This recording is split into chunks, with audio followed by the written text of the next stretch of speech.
Trapped Chile miners face 4-month mental physical test. Entombed until Christmas, miners struggle to maintain health and sanity.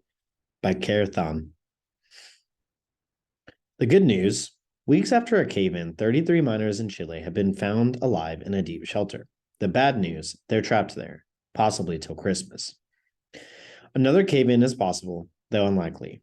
Poor sanitation may be a health hazard, and the food reaching them is likely to leave them malnourished, experts say. The miners' fate, however, likely hinges not on physical conditions, but on their mental health and their ability to keep each other hopeful, psychologists say.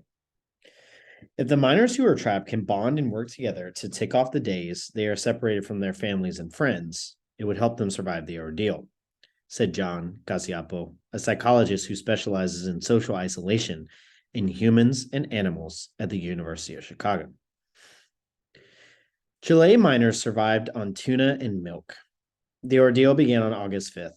The roof of the San Jose gold and copper mine in Chile collapsed, trapping the miners underground in a shelter that, according to some news experts, only about 540 square feet, or about the size of a small apartment. For 17 days, the men survived in the sweltering compartment by each consuming 2 mouthfuls of tuna and half a glass of milk from an emergency cache every 48 hours, according to the Reuters news agency.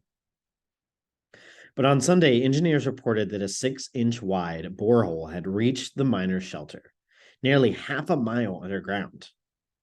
On Tuesday, a second thin borehole was completed, with one more to come, to ensure the miners won't become cut off again. Notes and letters from the miners that have been hauled to the surface report they are all alive and fine in the shelter. Miners to be malnourished. Water and food in the form of nutritional glucose gel packs have been lowered to the miners through the opening, and this should be enough to allow them to survive for several weeks, said Wayne Askew, a nutritionist at the University of Utah. For a 3 to 4 week time period, if they can get water and a glucose electrolyte solution down to these people, they're going to come out malnourished, but they're going to survive, Askew said. If a vitamin and mineral mixture and a liquid protein solution can be added to the miners' diets, that should be enough to prolong their survival until their rescue. By the time the miners are hauled out, this limited diet will likely have left them thinner, with weaker bones and atrophied intestines, Askew said. After rescue, solid food will take some getting used to. They're not going to be in very good shape, and they're not going to be very happy, but it should work, Askew said. In addition to the cramped quarters and liquid diet, the Chile miners are cut off from sunlight and are using the batteries of a truck in the mine to power lights and charge their helmet lights, according to Reuters. The chief of mine emergency operations for the U.S. Mine Safety and Health Administration. Feces threat for Chile miners. As the bore shaft is enlarged, rescue workers should be able to lower more substantial food down to the miners, Urisak said. With more food, though, sanitation could be a problem. Mine safety shelters in the U.S. typically have rudimentary waste disposal systems, but these can quickly become overwhelmed, said Urisak, who wasn't sure whether any plumbing is available in the San Jose mine shelter. With the Chilean miners likely trapped for months, alternative waste disposal methods will have to be developed to prevent sickness, Urisak said. The main danger is that fecal-borne pathogens such as E. coli may be re-ingested and infect the upper gastrointestinal tract, he said. This can lead to diarrhea and even death. Feces, Urisak said, may have to be hauled to the surface, or rescue workers might lower bags or containers to isolate the waste within the shelter. Another option could be to keep the miners on a mostly liquid and low-fiber diet to prevent the buildup of solid waste. If they're in an area with no provisions, it would be desirable to not be producing much, he said. Somebody needs to give some thought to that. More cave-ins, unlikely. Another cave-in is among the least likely threats to afflict the miners, though it's always possible, Urisak said. Engineers appear to be taking precautions to minimize any further risk to the miners. For example, the boring of a person-sized hole with diamond-tip drills is proceeding at a deliberately slow pace to avoid further destabilizing the rock layers, Urisak said.